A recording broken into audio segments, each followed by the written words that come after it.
करने वालों को संज्ञेय अपराध की सूची में रखते हुए दंडित करने का निर्णय भी लिया है। अब ये नहीं चल सकता कि रहेंगे भारत में, लेकिन भारत के प्रतीकों को, भारत के महापुरुषों को, भारत के राष्ट्रगान और राष्ट्रगीत को अपमानित करें। यह वर्ष हमारे लिए महत्वपूर्ण है। राष्ट्रगीत वंदे मातरम के 150 वर्ष पूर्ण होने के उपलक्ष्य में पूरे देश के अंदर वंदे मातरम का गान हो रहा है। और आज ही के दिन 1925 में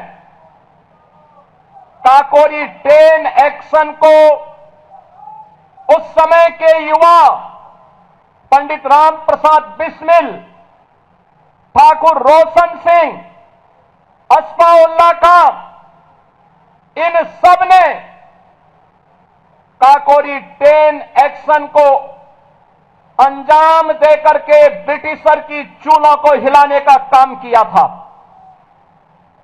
बहनों और भाइयों, ये तिरंगा यात्रा उन सभी हुतात्माओं के प्रति कृतज्ञता ज्ञापित करने का और प्रधानमंत्री मोदी जी के राष्ट्र प्रथम के उस मंत्र को आगे बढ़ाने का संकल्प भी है, जो भारत के हर एक युवा के लिए एक प्रेरणा है। हमारा युवा प्रतिभाशाली है, हमारा युवा ऊर्जा का प्रतीक है, हमारा युवा देश की हर चुनौती का सामना करने की सामर्थ्य रखता है।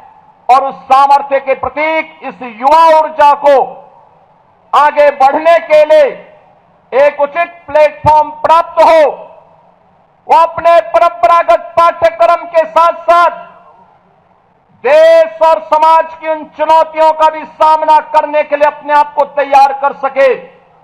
इस भाव के साथ इस तिरंगा यात्रा का शुभारंभ आज पूरे देश के अंदर दुनिया का सबसे बड़ा राजनीतिक दल के रूप में भारतीय जनता पार्टी के द्वारा प्रारंभ किया जा रहा है।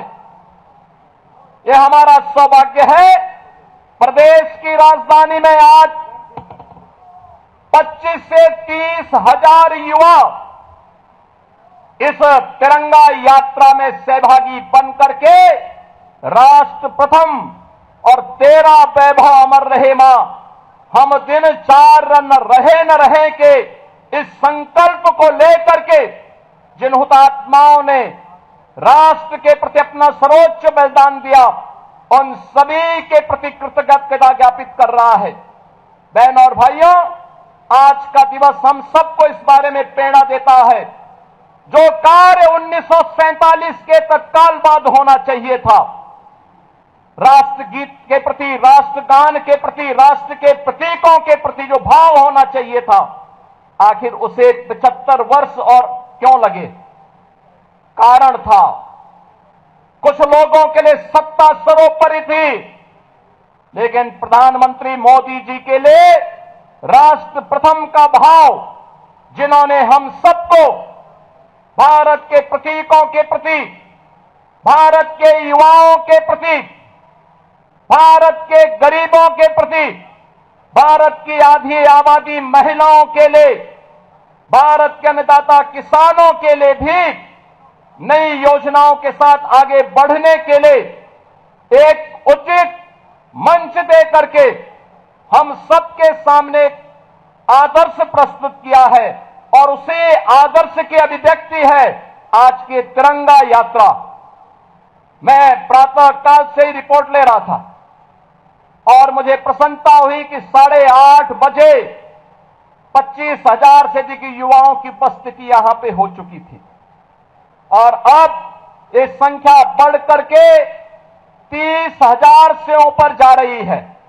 बहनों और भाइयों, ये अपार उत्साह राष्ट्रभक्ति के प्रति, बलिदान होने वाले उन सभी क्रांतिकारियों, स्वाधीनता संग्राम सेनानियों के प्रति हमारी कृतज्ञता है। और यह अवसर हमारे लिए इसलिए भी महत्वपूर्ण है कि अभी कुछ दिन के बाद 15 अगस्त को हम अपने देश का 80वां स्वाधीनता दिवस का आयोजन करेंगे। और उससे पहले ये तिरंगा यात्रा है, लेकिन ये तिरंगा हमारे घर में लगे।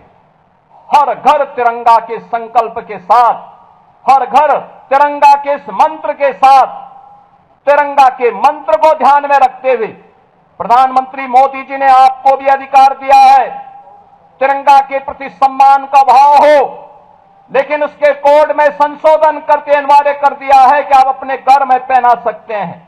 पहले कांग्रेस के समय में इसके लिए लड़ाई लड़नी पड़ती थी, कोर्ट में जाना पड़ता था, माननीय न्यायालय की शरण लेनी पड़ती थी, तब हम लोग तिरंगा अपने घर में लगा पाते थे। लेकिन मोदी जी ने 140 करोड़ भारतीयों को यह आजादी दी कि नहीं, अपने आन बान शान के प्रतीक तिरंगा को आप भी अपने घर के ऊपर लगाएं।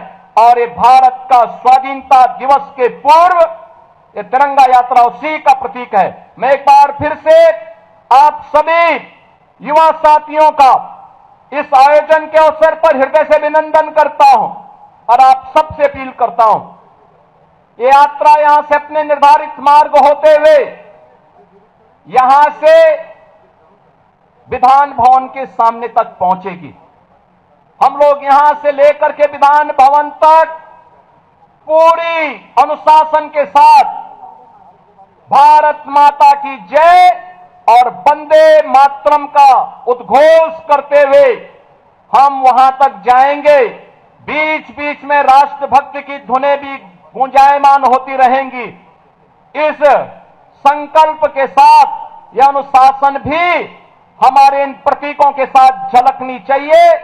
आप सबको आज के इस अवसर पर अभिनंदन, स्वाधीनता दिवस की अग्रिम बधाई और शुभकामना देते हुए मैं अपनी वाणी को विराम देता हूं। धन्यवाद। जय हिंद,